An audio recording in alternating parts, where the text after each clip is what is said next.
NCERT नए syllabus की कक्षा 10 के सभी विद्यार्थियों का एक बार फिर मेरे चैनल पर स्वागत। तो आज हम बच्चों विज्ञान का जो है वो अपना जो पाठ चल रहा था पहला रासायनिक अभिक्रिया वाला उस पर बात करेंगे और आज हम बिल्कुल रसायन विज्ञान की जड़ की बात करेंगे। ठीक है, तो मैं आपको टेक्स्ट पर लिए चलता हूँ।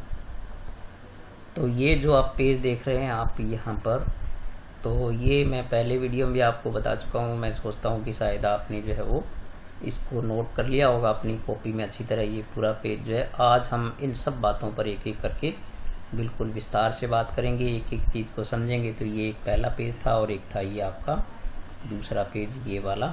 तो इसमें सारे आयन लिखे हुए हैं और फिर यौगिक कैसे बनते हैं ये सब चीज़ें इसमें थी। तो ये चीज़ें मैं सोचता हूँ कि आपने सब नोट कर ली होगी।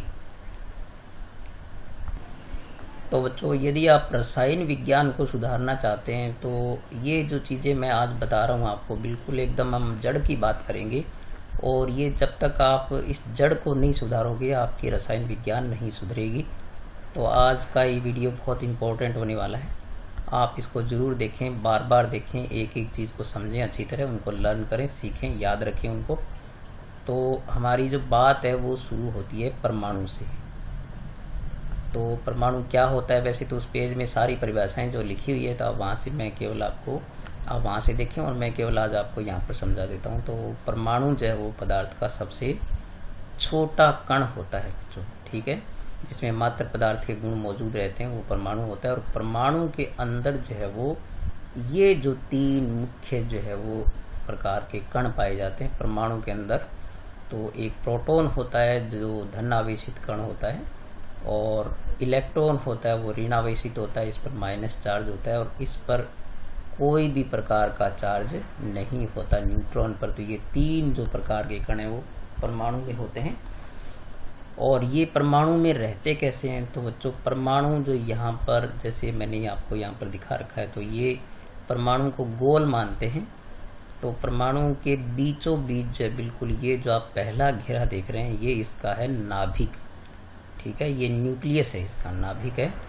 और नाभिक में कौन रहते हैं, प्रोटॉन और न्यूट्रॉन रहते हैं। ठीक है बच्चों, प्रोटॉन यानी पी मतलब प्रोटॉन हो गया और एन का मतलब न्यूट्रॉन हो गया। तो परमाणु के नाभिक में रहते हैं प्रोटॉन और न्यूट्रॉन। और ये जो आप यहाँ पर जो ऊपर वाले गोले देख रहे हैं ये है कक्षा स्तर या ऊर्जा स्तर भी इनको बोलते हैं, कोश भी बोलते हैं। तो ये KLM ऐसे ऊपर और घेरे बढ़ते जाते हैं। तो KLMNO, तो ये पहली जो कक्षा हो गई या पहला कोश हो गया यहाँ पर, ये दूसरा हो गया, फिर इसके बाद ये तीसरा, इसके बाद आए तो वो चौथा, पांचवा, इस प्रकार से ये कोश होते हैं। और कोश के अंदर तो यहाँ पर आप यहाँ देखें कि ये जो आपने देखा कि प्रोटॉन नाभिक में रहते हैं, न्यूट्रॉन नाभिक में रहते हैं, तो ये जो बच गए इलेक्ट्रॉन ये रहते हैं बाहरी इन कक्षाओं में। तो ये इलेक्ट्रॉन कहाँ रहते हैं, ये रहते हैं कक्षकों में पहले। ठीक है, और कक्षक जो होते हैं वो कक्षा में होते हैं। तो ये जो आप देख रहे हैं पहली दूसरी ये कक्षा है, कोश है, इनके अंदर कक्षक होते हैं बच्चों। इन कक्षकों में क्या रहते हैं, इलेक्ट्रॉन रहते हैं। तो इस प्रकार से परमाणु जो है वो परमाणु में क्या होते हैं, कक्षाएं होती है, कक्षाओं में को कक्षक होते हैं, और कक्षकों में क्या रहते हैं, इलेक्ट्रॉन, यानी इलेक्ट्रॉन रहते हैं कक्षक में, कक्षक होते हैं कोश में, और कोश होता है परमाणु में। तो ये आप इस प्रकार से इनका स्तर देखते जाइए आप। और फिर आपके पास यहाँ पर कुछ जरूरी बातें जो वो पहले मैं आपको यहाँ पर बता देता हूँ। जैसे किसी भी परमाणु के अंदर प्रोटॉन की जो संख्या होती है वो परमाणु क्रमांक होता है उसका। तो ये आप प्रारंभिक बातें बहुत अच्छी तरीके से ध्यान में रखें कि परमाणु क्रमांक क्या होता है। किसी भी परमाणु के नाभिक में प्रोटॉनों की जो संख्या होती है वो क्या कहलाती है, उसका परमाणु क्रमांक कहलाती है। जैसे हाइड्रोजन का परमाणु क्रमांक क्या होता है, 1 होता है। इसका मतलब ये हो गया कि हाइड्रोजन के नाभिक में 1 प्रोटॉन होता है। और फिर होता है प्रोटॉन प्लस न्यूट्रॉन की संख्या का जो योग होता है वो होता है परमाणु भार। तो ये दो चीज़ें आप इनकी परिभाषा और ये सब याद रखें आप इनको। तो इस प्रकार से बड़ी बड़ी बात आपको समझ में आ गई होगी कि किस प्रकार से परमाणु में प्रोटॉन, न्यूट्रॉन, इलेक्ट्रॉन व्यवस्थित रहते हैं। तो ये फिर जो है बच्चों परमाणु जो होता है वो क्या करता है कि आयन बनाता है। आयन कैसे बनते हैं उसको समझने के लिए हमें जो है वो ये व्यवस्था पर फिर ध्यान देना होगा। तो हम देखते हैं कि नाभिक में जो है प्रोटॉन और न्यूट्रॉन तो बंधे रहते हैं, तो ये कहीं भी नहीं आ जा सकते, ठीक है। यानी प्रोटॉन और न्यूट्रॉन कहीं भी आ जा नहीं सकते। अब रहे इलेक्ट्रॉन, तो इलेक्ट्रॉन चूंकि बाहरी कक्षाओं में घूमते रहते हैं, तो ये क्या होते हैं, ये जो है परमाणु से बाहर जा सकते हैं या अन्य परमाणु के इलेक्ट्रॉन किसी परमाणु में आ सकते हैं। तो इस प्रकार से परमाणु जो होता है वो इलेक्ट्रॉन या तो त्यागता है, ठीक है, या इलेक्ट्रॉन ग्रहण करता है। इस प्रकार से बना लेता है आयन। और बच्चों आयन जो है वो दो प्रकार के बन जाते हैं। यदि इलेक्ट्रॉन त्याग देता है तो वो धनायन बन जाता है, और इलेक्ट्रॉन ले लेता है तो वो ऋणायन बन जाता है। फिर आयनों से क्या बनते हैं, यौगिक। और यौगिक की जो रासायनिक संरचना है वो क्या कहलाती है, वो कहलाती है अणु, ठीक है बच्चों। और कुछ अणुओं का जो मिश्रण हो, कुछ अणुओं को मिला दें तो वो जो है किसी बिना अनुपात के मिला देते हैं तो वो मिश्रण बन जाता है। तो इस प्रकार से ये कुछ प्रारंभिक बातें। तो अपने यहाँ पर एक दो चीज़ आप गौर से नोट कर लें कि आपने यहाँ पर हम देखते हैं कि परमाणु जो होता है, आप इस बात को अच्छी तरह नोट रखें।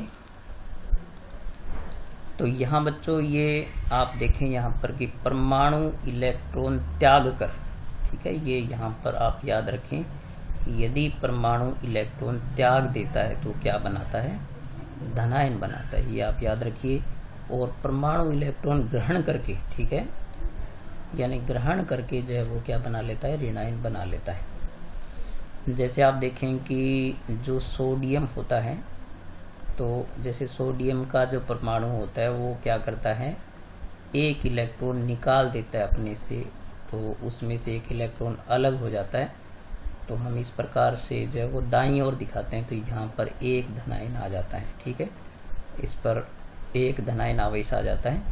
इसी प्रकार आप देख सकते हैं कि जो क्लोरीन होता है, क्लोरीन क्या करता है, एक इलेक्ट्रॉन ग्रहण कर लेता है। इस प्रकार से इलेक्ट्रॉन ग्रहण करके वो क्या बना लेता है, Cl-1 आयन, यानी क्लोराइड आयन बना लेते हैं। तो आप ये याद रखें कि परमाणु जब इलेक्ट्रॉन त्याग कर क्या बनाते हैं, धनायन बनाते हैं, और परमाणु इलेक्ट्रॉन ग्रहण करके ऋणायन बनाते हैं। और फिर इस प्रकार से जो ये धनायन और जो ऋणायन बनते हैं, ये आगे जा करके क्या बनाते हैं, यौगिक बनाते हैं। तो ये बना धनायन और ये बना ऋणायन। और इन धनायनों और ऋणायनों की अभिक्रिया से क्या बनते हैं, इनकी पारस्परिक क्रिया से जो वो यौगिक बन जाते हैं। और यौगिकों से फिर आगे क्रिया से आप देखें कि ये यहाँ पर जैसे दिखा रखा है कि यौगिक जो है वो रासायनिक अभिक्रिया करते हैं, और रासायनिक अभिक्रिया का जो लिखने का तरीका होता है वो रासायनिक समीकरण होता है, और इस प्रकार से नए यौगिक बन जाते हैं। तो इस प्रकार से ये क्रिया संपन्न होती है।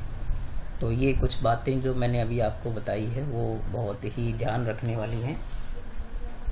और कुछ एक दो बातें आप यहाँ पर नोट रखिए कि जैसे कोई परमाणु जो है वो जितने इलेक्ट्रॉन त्यागता है या ग्रहण करता है वो उसकी संयोजकता होती है, ठीक है। ये आप अच्छी तरह याद रखें कि जितने इलेक्ट्रॉन त्यागता है, ठीक है।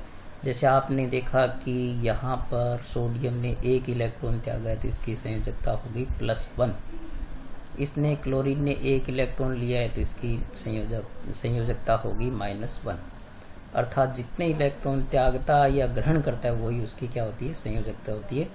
तो यदि कोई परमाणु जो है वो 2 इलेक्ट्रॉन त्यागेगा तो उसकी 2 धनायन संयोजकता हो जाएगी, 2 मतलब धनात्मक संयोजकता हो जाएगी। यदि कोई पदार्थ जो है वो या परमाणु जो है वो 2 इलेक्ट्रॉन ग्रहण करता है तो उसकी संयोजकता हो जाएगी -2। तो जितने ग्रहण करेगा उतनी संयोजकता माइनस में, और जितने त्यागेगा उतनी धनात्मक संयोजकता होती है। तो इस प्रकार धनात्मक और ऋणात्मक संयोजकताएं होती है। आपने देखा कि इलेक्ट्रॉन त्यागने से धनात्मक संयोजकताएं बनती है, और इलेक्ट्रॉन ग्रहण करने से क्या बनती है, ऋणात्मक संयोजकताएं बनती है। तो ये संयोजकता की संकल्पना भी अब आपको समझ में आ गई होगी। तो अब हम एक दो बातें देखेंगे कि इलेक्ट्रॉन विन्यास जो है वो क्या होता है। ये बहुत अच्छी तरीके से आपको समझना है। इलेक्ट्रॉन विन्यास का मतलब होता है बच्चों, ये जो आपने देखा कि कक्षक और कक्षाएं जो होती है, कोश होते हैं, तो कक्षाओं के अंदर यानी कोश के अंदर कक्षक होते हैं।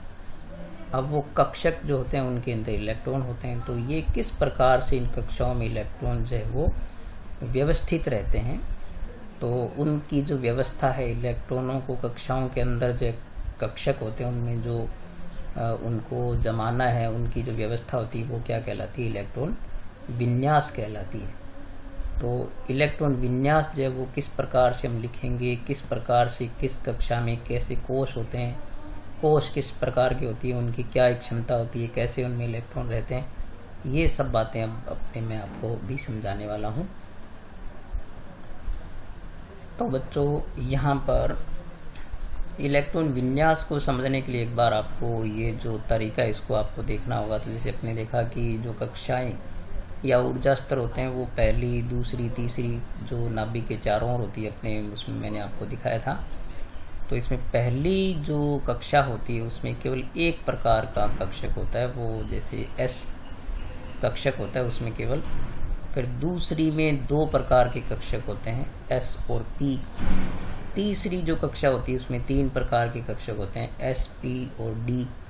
और जो चौथी होती है उसमें एस, पी, डी और एफ, चार प्रकार के कक्षक होते हैं। और आगे जो कक्षाएं होती हैं सभी में चार चार प्रकार के होते हैं, क्योंकि कक्षक चार प्रकार के ही होते हैं। तो यहाँ पर क्या होता है कि ये जो इलेक्ट्रॉन भरने का जो क्रम होता है बच्चों, वो यूँ इस प्रकार से तय होता है कि पहले जो है वो 1s आता है, फिर 1s के बाद आप देखते हैं 2s आता है, फिर 2p आता है, फिर 3s आता है और फिर 3p आता है। यहाँ तक तो ठीक है बच्चों, लेकिन इसके बाद क्या होता है कि इसमें मैं जैसे यहाँ पर आपको एरो चला के बताऊँ, जैसे यहाँ से आप यूँ आएंगे ऐसे, तो यहाँ से ऐसे आएंगे तो आप देखेंगे कि यहाँ पर 3p के बाद ये एरो 4s में आएगा, तो 4s आएगा 3p के बाद। तो ये जो क्रम यहाँ पर जो बना हुआ है, यहाँ पर ये जो क्रम है, ये क्रम आपको अच्छी तरह याद करना है। तो जैसे यहाँ पर आप देख रहे हैं ये क्रम मैंने यहाँ पर आपके लिए लिखा है कि 1s, फिर 1s के बाद 2s, फिर 2p, फिर 3s, 3p, फिर 4s, फिर 3d, 4p, 5s।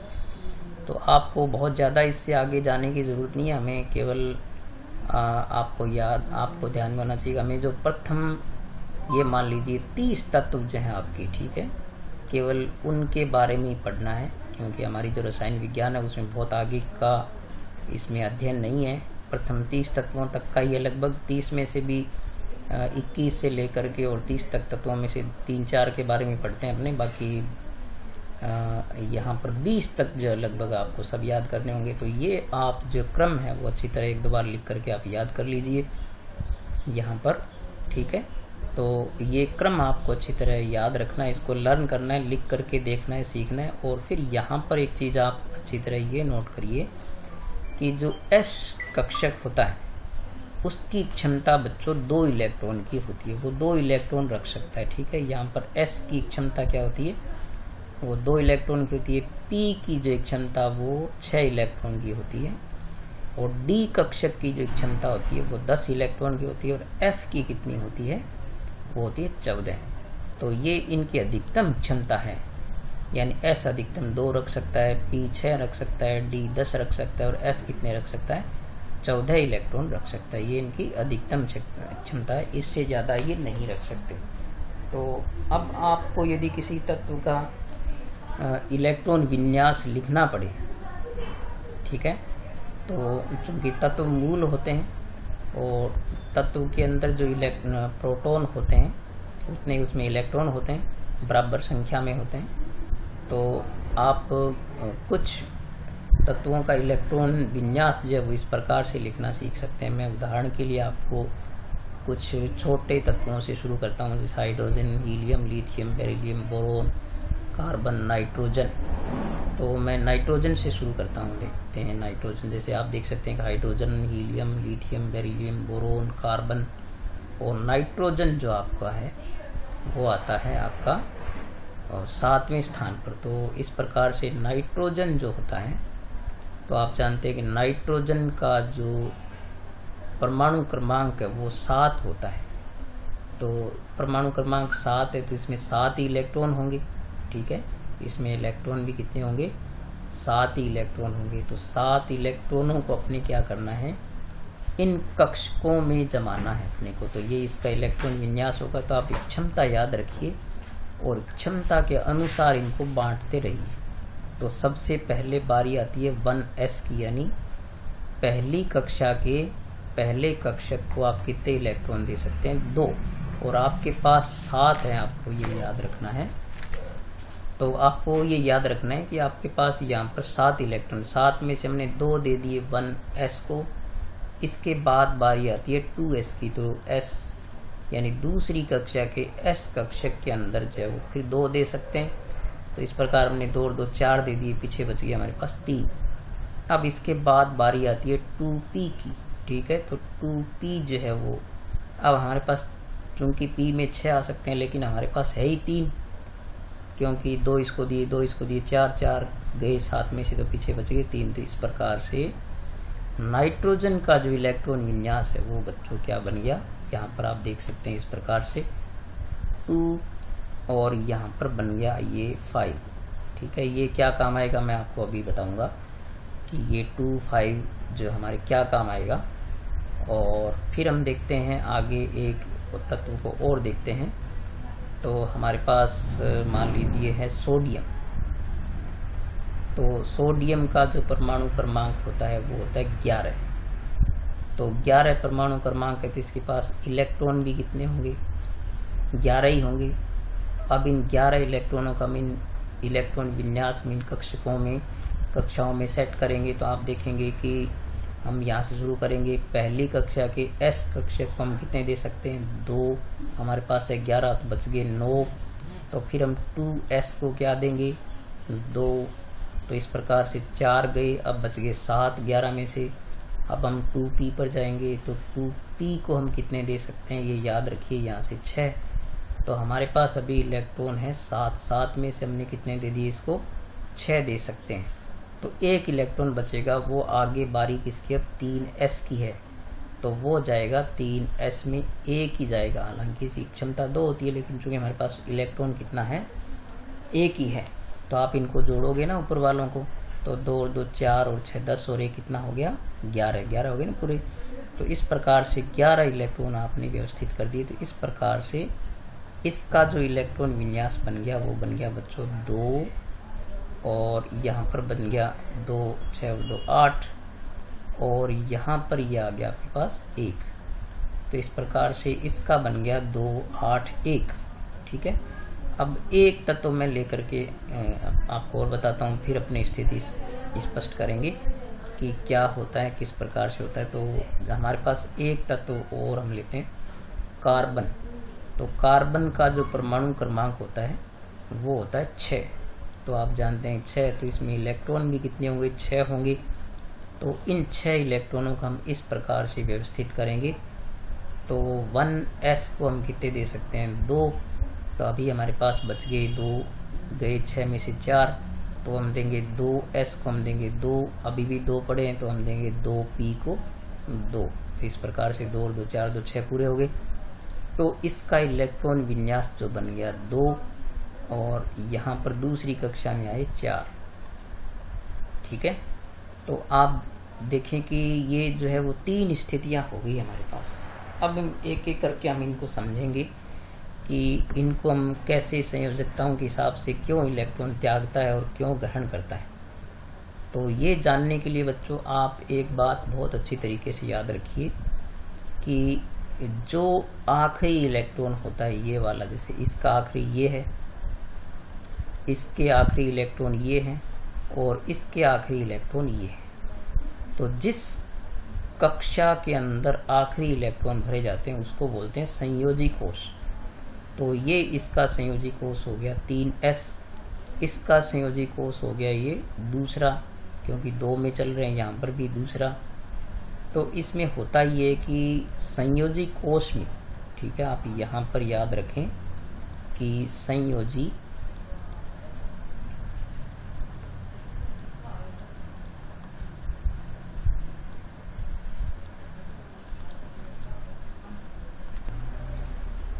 तो तो यहाँ बच्चों ये संयोजी कोष जो मैंने बताया आपको आखिरी वाले, ये संयोजी कोष में यदि आपके पास कितने हैं, एक इलेक्ट्रॉन है, ठीक है, या दो है या तीन है, ठीक है। तो आप अलग अलग यदि तत्वों के इलेक्ट्रॉन विन्यास लिखेंगे तो आप उसमें यदि पाते हैं कि उसके संयोजी कोष में एक है, जैसे इसके पास एक है, या दो है या तीन है, तो वो क्या करते हैं, उनको एक है तो एक त्याग देता है, दो है तो दो त्याग देता है, तीन है तो तीन त्याग देता है, ठीक है। और इस प्रकार से क्या बनाते हैं, वो धनायन बनाते हैं, ठीक है। यदि एक त्यागता है तो एकल संयोजी धनायन बनाता है, दो त्यागता है तो द्विव संयोजी धनायन बनाता है, जो आपने आयनों की वो पूरी लिस्ट देखी थी ना उसमें। और यदि तीन त्यागते हैं तो त्रिसंयोजी धनायन बनाते हैं। और फिर बच्चों यहाँ ये देखो कि यदि उसके पास 5 इलेक्ट्रॉन है या 6 है या 7 है, जैसे यहाँ पर आप देख रहे हैं इसके पास 5 है, ठीक है, तो 5 है तो वो 3 ग्रहण करेगा बच्चों, और 6 है तो 2 ग्रहण करेगा, और 7 है तो 1 ग्रहण करेगा। और इस प्रकार से ग्रहण करके वो क्या बना लेते हैं, ऋणायन बना लेते हैं। तो यदि वो 7 है तो 1 इलेक्ट्रॉन ग्रहण करेगा तो वो एकल संयोजी ऋणायन बनाएगा। 6 है तो वो 2 ग्रहण करके और द्विव संयोजी ऋणायन बनाएगा। अगर 5 है तो 3 लेकर के और क्या बनाएगा, त्रिसंयोजी ऋणायन बनाएगा। और 4 वालों की स्थिति बच्चों ये है कि जैसे कार्बन, सिलिकॉन ये होते हैं कि ये न तो इलेक्ट्रॉनों को त्याग करते हैं और न ही ग्रहण करते हैं, तो ये न धनायन बनाते हैं न ऋणायन बनाते हैं, ये सहसंयोजी यौगिक बनाते हैं। तो अब यहाँ पर बात आई कि ये जो है वो 7 वाला एक ही क्यों लेता है, या 6 वाला जो है वो 2 क्यों लेता है, 5 वाला जो है वो 3 क्यों लेता है। तो इसमें एक चीज पूरी होती है, अष्टक, ठीक है बच्चों। ये एक चीज आपको याद रखनी है कि हर परमाणु जो होता है उसकी ये प्रवृत्ति होती है कि वो अपना अष्टक पूर्ण करे, ठीक है, अष्टक पूर्ण करे। तो या तो वो इलेक्ट्रॉन लेकर के पूरा करे या वो इलेक्ट्रॉन दे करके पूरा करे, ठीक है। तो आप देखें कि यहाँ पर यदि ये एक त्याग देता है, हम इसको इतने को छोड़ दें तो इसके पीछे अष्टक पूर्ण हो गया ना, 8 पूरे हो गए। अष्टक का मतलब हो गया 8 इलेक्ट्रॉन, ठीक है। तो अष्टक का मतलब यहाँ पर हो जाता है 8 इलेक्ट्रॉन, तो 8 इलेक्ट्रॉन पूरे हो जाते हैं। और आप देखें कि 5 है तो 3 लेकर के अष्टक पूर्ण करेगा, 6 है तो 2 लेकर के अष्टक पूर्ण करेगा, और 7 है तो वो 1 इलेक्ट्रॉन लेकर के अष्टक पूर्ण करेगा और ऋणायन बनाएगा। और अब रही बात 4 वालों की, तो 4 वाले अन्य 4 के साथ जो है वो साझा करके अपना अष्टक पूर्ण करते हैं। और इसके बाद बारी आती है 8 वालों की। तो जैसे 8 इलेक्ट्रॉन यदि संयोजी कोष में है तो वो न इलेक्ट्रॉन लेते हैं न देते हैं, वो किसी कंडीशन में ही नहीं है क्योंकि उनका अष्टक पूर्ण है, तो वो होती है निष्क्रिय गैसें, ठीक है। तो जैसे जिनॉन, रेडॉन, नियॉन वगैरह ये क्या होती है, ये निष्क्रिय गैसें होती है। और ये न तो इलेक्ट्रॉन लेती है, न ग्रहण करती है, न देती है। तो इस प्रकार से ये निष्क्रिय होते हैं, ये कोई आयन नहीं बनाती, आयन नहीं बनाती, यौगिक भी नहीं बनाती। तो यहाँ पर बच्चों ये चीज़ आपने देखी, गौर से आप इसको याद रखिए कि किस प्रकार से आयन बनते हैं, क्यों बनते हैं, किस प्रकार से इलेक्ट्रॉन ग्रहण क्यों करते हैं और त्यागते क्यों हैं। तो उन सब के पीछे अष्टक की कहानी है, ठीक है। तो अब आपको मैं समझता हूँ कि ये याद हो गया होगा कि किस प्रकार से आयन बनते हैं, इलेक्ट्रॉन विन्यास का क्या महत्व है। तो घूम फिर के बात आ जाती है आयनों पर, कि आयन बनते हैं इलेक्ट्रॉन लेने से धनायन बनते हैं, इलेक्ट्रॉन देने से ऋणायन इलेक्ट्रॉन देने से जब वो धनायन बनते हैं और इलेक्ट्रॉन लेने से ऋणायन बनते हैं। और ये जो आयन होते हैं वो आपस में क्रिया करके क्या बनाते हैं, यौगिक बनाते हैं। तो ये जो यौगिक है, तो यौगिकों से फिर आगे अभिक्रियाओं से क्या होती है, रासायनिक अभिक्रियाएं संपन्न होती है। तो कुछ आयनों से यौगिक बनाने का तरीका और रासायनिक समीकरणों को मैं आपको अगले वीडियो में बताऊंगा। तो आज बच्चों मैंने जो कुछ चीज़ें आपको बताई है वो इसमें ये सब चीज़ें थी आज जो यहाँ पर हमने बहुत सारी, ये मान लीजिए ये बिल्कुल जो रसायन विज्ञान की जड़ है। और आप इसको बार बार देखिए, मेरे इस वीडियो को गौर से समझिए, आपको ये हमेशा काम आएगी ज़िंदगी में। और यदि आप विज्ञान आगे पढ़ना चाहते हैं तो इन चीज़ों को आज से सीख लीजिए ताकि आपको हमेशा काम आएगी। और फिर जो इसके बाद मैंने आपको बताई ये चीज़ें जो यहाँ पर ये समझाया, इसमें क्यों इलेक्ट्रॉन त्यागते हैं, क्यों ग्रहण करते हैं, ये भी बहुत महत्वपूर्ण है। इनकी आप एक क्षमता याद रखिए और कक्षकों की और किस प्रकार से इलेक्ट्रॉन विन्यास लिखा जाता है, इस विधि को आप याद रखिए। और जो मैंने शुरू में आपको 2 पेज बताया, आपको ये पहला पेज और यहाँ पर ये दूसरा पेज, तो ये जो है आपने अच्छी तरह लर्न कर लिए होंगे। तो नेक्स्ट वीडियो में आपको जो है वो यौगिक बनाना, यानी किस प्रकार से आयनों से यौगिक बनते हैं। आज हमने आयन कैसे बनते हैं ये सीखा, और नेक्स्ट में जो अपने आयनों से यौगिक कैसे बनते हैं और यौगिक कैसे अभिक्रिया करते हैं, रासायनिक समीकरण बनाते हैं, उसके बारे में पढ़ेंगे। फिर हम जो चैप्टर में आगे जो है वो शुरू करेंगे आपका कि किस प्रकार से रासायनिक अभिक्रियाएं कितने प्रकार की होती है, वो सब इसके बाद होगी। तो बच्चों, मैं समझता हूँ कि आज की चीज़ें आपको काफ़ी उपयोगी लगी होगी, बहुत मज़ेदार चीज़ें थी। आप बार बार सुनना इसको और पढ़ते रहिए आप छुट्टियों के अंदर। और ये कोरोना महाकाल चल रहा है, बहुत मुश्किल का दौर है, तो इसमें आप अपना ख्याल रखिए, अपने परिजनों का ख्याल रखिए, सुरक्षित रहिए और अच्छा खाना खाइए और अपने स्वास्थ्य का पूरा ध्यान रखिए, पढ़ाई करते रहिए और मेरे वीडियो देखिए, अपने दोस्तों को कहिए, लाइक कीजिए, कमेंट कीजिए। बच्चों, लाइक मुझे बहुत कम कर रहे हैं, आप देख तो रहे हैं, लेकिन जितने लोग देख रहे हैं वो लाइक भी करना चाहिए उनको, तो आप लाइक ज़रूर कीजिए, कमेंट ज़रूर कीजिए। और आपको कोई समस्या आ रही है तो मुझसे जो है वो व्हाट्सएप पर संपर्क कीजिए और मेरा जो है वो चैनल सब्सक्राइब ज़रूर कीजिए आप।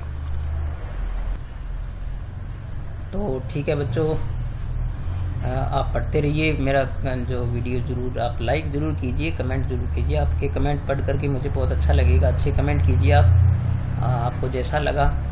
और यदि कोई आपकी समस्या है तो मुझसे व्हाट्सएप पर संपर्क कीजिए आप, मैं उसको हल करूँगा, उसके लिए वीडियो बनाऊँगा। आपकी कोई समस्या होगी तो मिलेंगे अगले वीडियो में। ठीक है, तब तक अपना ख्याल रखिए। नमस्कार।